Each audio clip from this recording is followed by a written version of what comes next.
26 फरवरी 1296 का दिन।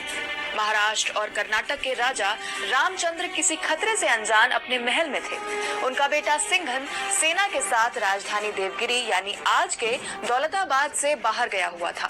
उसी समय दिल्ली से मालवा गुजरात होते हुए अलाउद्दीन खिलजी 8000 घुड़सवार सैनिकों के साथ देवगिरी को लूटने पहुंचा। खिलजी के जोरदार हमले के बीच सिंघन वापस आया, लेकिन खिलजी ने अफवाह फैलाई कि दिल्ली से 20,000 घुड़सवार सैनिक और आ रहे हैं। सिंघन की सेना ने मैदान छोड़ दिया। ऐसा पहली बार था जब किसी मुस्लिम हमलावर ने दक्कन पर जीत हासिल की थी।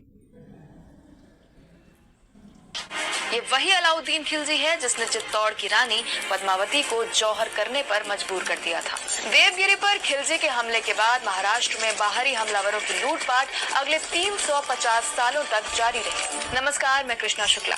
दैनिक भास्कर की स्पेशल सीरीज महाराष्ट्र की कहानी के पहले एपिसोड में बात महाराष्ट्र के बनने, हिंदू राजाओं के शासन और इस्लाम के विस्तार की।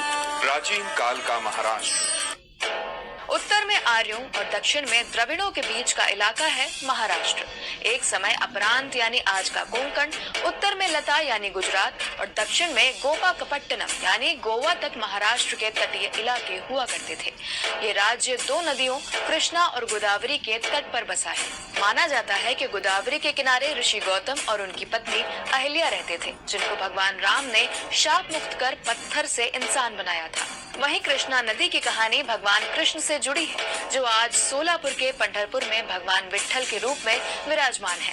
मान्यता ये भी है कि रावण ने सीता का अपहरण पंचवटी से किया था, जो आज के महाराष्ट्र के नाशिक जिले में है। परशुराम एक पुजारी थे, जिनके शिष्य चित्पावन ब्राह्मण हुए। यही आगे चलकर मराठों के पेशवा बने। महाराष्ट्र का पहला ऐतिहासिक साक्ष्य रत्नागिरी इलाके में मिलता है। महाराष्ट्र को कैसे मिला इसका नाम? महाराष्ट्र में सातवाहन वंश का पहला राजवंश माना जाता है। 450 सालों तक महाराष्ट्र में सातवाहन वंश का राज रहा था। इतिहासकार की माने तो संस्कृत भाषा की एक शाखा महाराष्ट्री इसी इलाके में बोली जाती थी, जिसके चलते इसका नाम महाराष्ट्र पड़ा। महाराष्ट्र से ही मराठी का नाम आया था। शासन रहा। इस दौरान महाराष्ट्र की फेमस अजंता अलोरा केव्स को भी बनाया गया। सातवाहन और वाकाटक ब्राह्मण थे, जबकि इनके बाद महाराष्ट्र पर शासन करने वाला चालुक्य साम्राज्य क्षत्रिय था। चालुक्य के बाद राष्ट्रकूटों का शासन रहा। इनमें से राष्ट्रकूट राजा गोविंद तृतीय ने सबसे ज्यादा साम्राज्य का विस्तार किया। फिर महाराष्ट्र पर आज के कर्नाटक के कल्याणी से आने वाले चालुक्यों का शासन रहा। इसके बाद होयसल राजवंश ने यहाँ राज किया। होयसल राजवंश को यादवों का वंशज माना जाता है। छत्रपति शिवाजी की मां जीजाबाई खुद जादव कुल से आती थी, जो यादवों के वंशज थे। अलाउद्दीन खिलजी का हमला। 1296 में खिलजी ने महाराष्ट्र पर हमला जरूर किया था, लेकिन उसके निशाना दिल्ली थी। इसीलिए राजा रामचंद्र के सालाना तय रकम अदा करने की शर्त पर खिलजी दिल्ली वापस चला गया।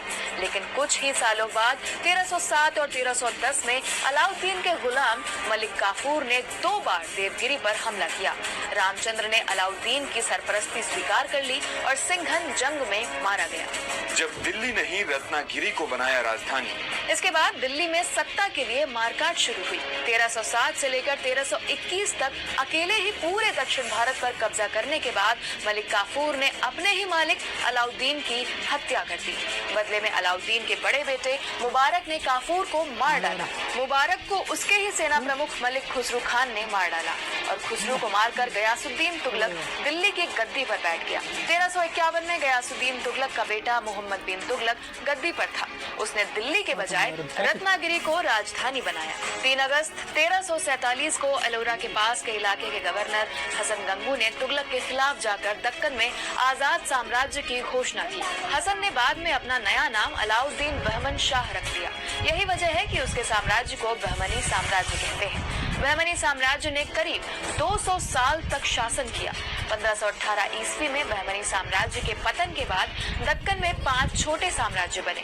अहमदनगर में अहमद शाही, बीजापुर में आदिल शाही, गोलकुंडा में कुतुब शाही, बीदर की बरीद शाही और बरार की इमाद शाही।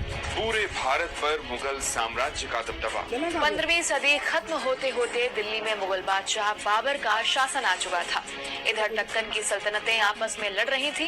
तभी मुगल बादशाह अकबर ने मौका देखकर 1600 ईस्वी में अपने बेटे मुराद को अहमदनगर के किले पर हमला करने भेजा। उस वक्त अहमदनगर की निजामशाही हुसैन निजाम शाह की बेटी चांद बीबी के हाथ में थी।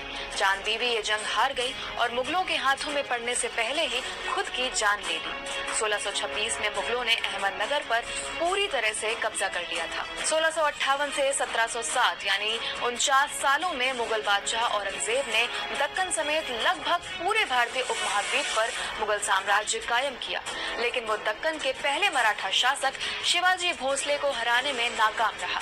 19वीं शताब्दी में जब पूरा भारत ईस्ट इंडिया कंपनी के कब्जे में था, तब भी पुणे ने अपनी आजादी बचा कर रखी थी। महाराष्ट्र की कहानी सीरीज के अगले हिस्से में मिलते हैं। महाराष्ट्र